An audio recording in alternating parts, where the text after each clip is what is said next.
അസ്സലാമു അലൈക്കും വറഹ്മത്തുള്ളാഹി തആല വബറകാതുഹു. ബിസ്മില്ലാഹി വൽഹംദുലില്ലാഹി വസ്സലാത്തു വസ്സലാമു അലാ മുഹമ്മദ് റസൂലുള്ളാഹി.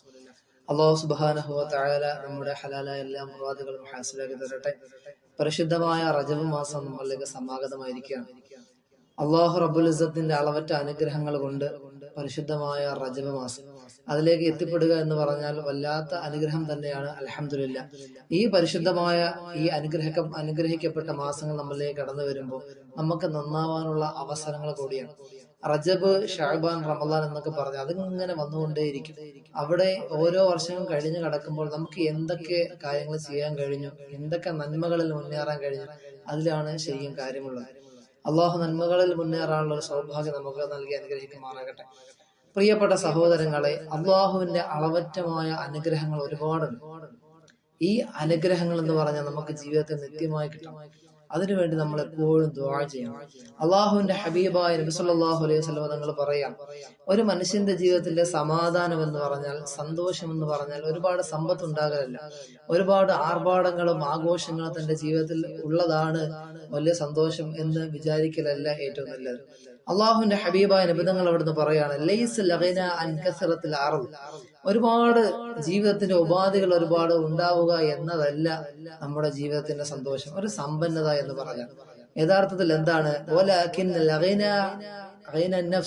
നമ്മുടെ മാനസികമായ സന്തോഷം, ഒരു സാറ്റിസ്ഫാക്ഷൻ ഉണ്ടാകലാണ് നമ്മുടെ ജീവിതത്തിന്റെ ഏറ്റവും വലിയ വിജയം എന്ന് പറയുന്നത്. അതാണ് ഏറ്റവും വലിയ സമ്പന്നത. എല്ലാം ഉണ്ട്, പക്ഷേ സാമ്പത്തികമായ നല്ല മുൻപന്തിയിലാണ്, എല്ലാ കാര്യങ്ങളും ഉണ്ട്, പക്ഷേ അവന് എഴുന്നേറ്റ് നടക്കാൻ കഴിയുന്നില്ല. അല്ലെങ്കിൽ എല്ലാ അനുഗ്രഹങ്ങളും ഉണ്ട്, അവനത് ആസ്വദിക്കാൻ കഴിയുന്നില്ല. അങ്ങനത്തെ എത്ര ആളുകളാണ് നമുക്കിടയിലുള്ളത്.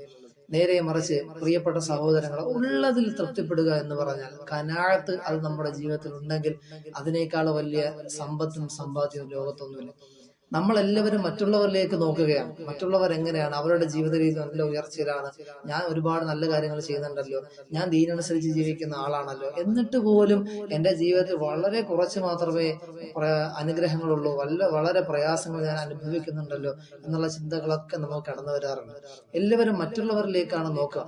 അള്ളാഹുവിന്റെ ഹബീബോടെന്ന് പറയാണ്, ഉൻദുറു ഇലാ മൻ അസ്ഫല മിൻകും, എപ്പോഴും എന്ത് ചെയ്യാൻ പാടില്ല, നിങ്ങളുടെ ഉയർന്നതായ, നിങ്ങൾക്കാളും മുന്നേ ഏറ്റവും അനുഗ്രഹങ്ങൾ കൊണ്ട് ഉയർത്തപ്പെട്ട ആളുകളിലേക്ക് നമ്മൾ നോക്കരുത്. എപ്പോഴും താഴെയുള്ള ആളുകളിലേക്ക് വേണം നമ്മൾ നോക്കാം.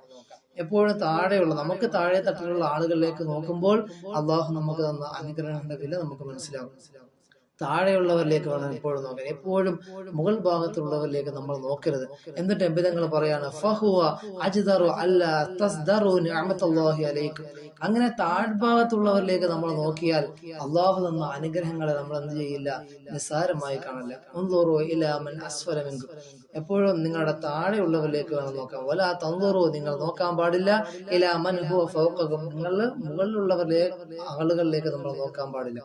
അള്ളാഹു നമുക്ക് തന്ന അനുഗ്രഹങ്ങൾ എല്ലാം വിലപ്പെട്ടതാണ്. നമ്മൾ പ്രതീക്ഷിച്ചതും നമുക്ക് അറിയുന്നതും അറിയാത്തതുമായ നിരവധി അനുഗ്രഹങ്ങൾ അള്ളാഹു സന്ദർഭോചിതമായി നമുക്ക് തരുന്നുണ്ട്. പക്ഷേ ആ അനുഗ്രഹങ്ങൾ നഷ്ടപ്പെടുമ്പോഴാണ് നമ്മൾ എന്ത് ചെയ്യുക, അതിന്റെ വില നമ്മൾ മനസ്സിലാക്കുക. അള്ളാഹുവിന്റെ അനുഗ്രഹങ്ങൾ നമുക്ക് എണ്ണിത്തിട്ടപ്പെടുത്തി കണക്കാക്കാൻ കഴിയില്ലെന്ന് ഖുർആൻ പറഞ്ഞത് വളരെ യാഥാർത്ഥ്യമാണ്. അള്ളാഹു സുബ്ഹാനഹു വ തആല നമുക്ക് തന്ന അനുഗ്രഹങ്ങൾ അള്ളാഹു നിലനിർത്തി തരട്ടെ. ആമീൻ ബിറഹ്മതിക യാ അർഹമർ റഹീം.